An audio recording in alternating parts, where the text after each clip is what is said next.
the coalition of the sane, and I think you can guess the obvious members, but if you can't, Western Europe, Canada, Australia, New Zealand, Japan, South Korea, for starters, we are the coalition of the sane, and we want Mexico to join our ranks, because Mexico, whatever its problems, is sane, unlike neighbors we will not mention. So what do I mean in this zooming out perspective?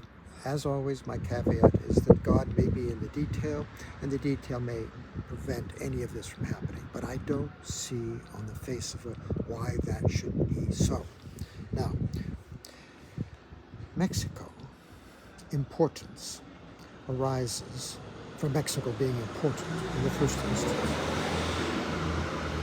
But Mexico, as one of the most important parts of North America, has an obvious intellectual, moral, informational link with Canada. And this air bridge over the United States and that wildness, that wild west, east, north, and south, means that Mexico's importance was formerly obscured, but no longer. Now, Mexico's importance. Let's think of some things. Large Spanish-speaking republic. Geographically positioned, as I've just mentioned in a previous podcast, for aeronautic links, commercial air flight links between Oceania, Australia, New Zealand, and Europe. Mexico seems ideally placed geographically. The detail, logistically may make that more complex, but it seems on the obvious. Given the tradition of Madrid, the airport in Madrid being a really important air link with Latin America as a whole. This means that once you can, tie into Madrid and carry on from Madrid to any place in Europe, it's a long deal, but it's a start. And having, a pause in Mexico and Madrid's wonderful. So I mean, that's not a bad place to have a stop. But the links are there. All we need is to tie in the Southern Pacific with this, so that there are flights from Qantas or what have you, Air Mexico or what have you, between those two places. Now, when I, drawing on personal experience, when I flew to Tahiti, we flew via Los Angeles from London. And then from Tahiti, we carried on to to Auckland, and then completed our flight because I had to go to Tokyo. We flew north from there. So there's that odd link there. Interesting odd link there. I think for the Japanese tourist, as well as the South Koreans, the obvious stable link, should it come to it, is Vancouver.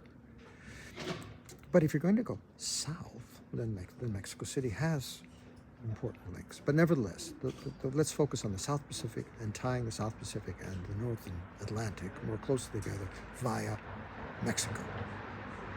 There's a curious thing might be argued for Santiago in Chile, for reasons, southern hemisphere reasons, but we'll leave that for another time. Okay, that's one.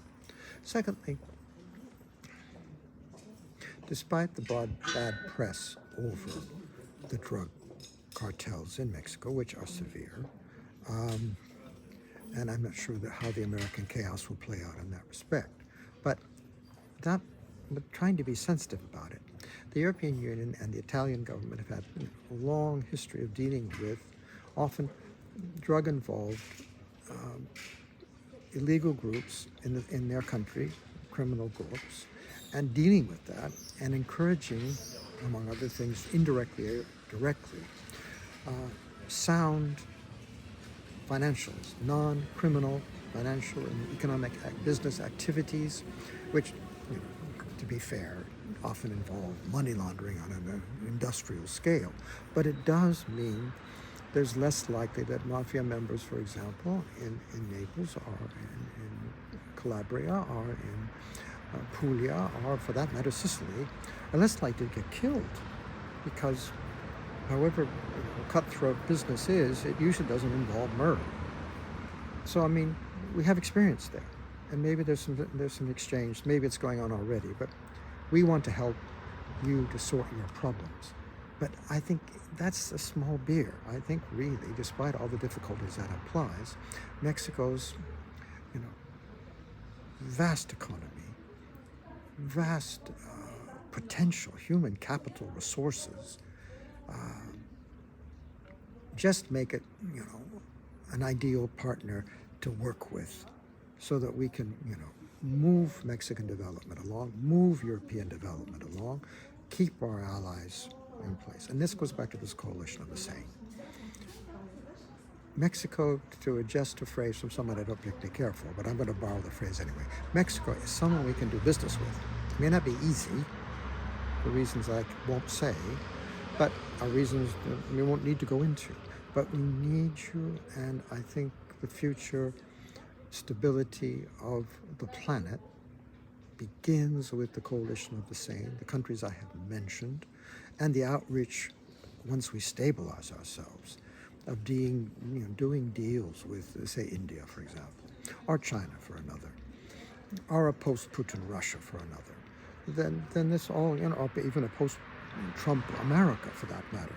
We need to get everybody in order, as much order as possible, to ride out the current storm, and then be ready for the peace dividend that will come. Now, here, for example, just to digress for a second, the recent progress of Southeast Asia on so many fronts, there are problems, but on so many fronts, illustrates why the coalition of the Sane might engage in a serious intellectual dialogue, and we start in places like what I'm trying to do here, with the South. The New South has so many things to offer us, and Southeast Asia is leading the way there, and the Global South is a potential partner in the coalition of the Sane. Some would say it's there already, but you see what I'm getting at. If Mexico can play its part, certainly Indonesia can play its part, Vietnam can play its part, and together we can stabilize, pick up the pieces in the Middle East when the pieces stop being broken, and prepare for the United States to return to something calmer and more useful. But in the meantime, we save ourselves. And that's what sanity is about, saving ourselves in ways that, that we guarantee that there's a tomorrow, that the sun actually does rise. Onward.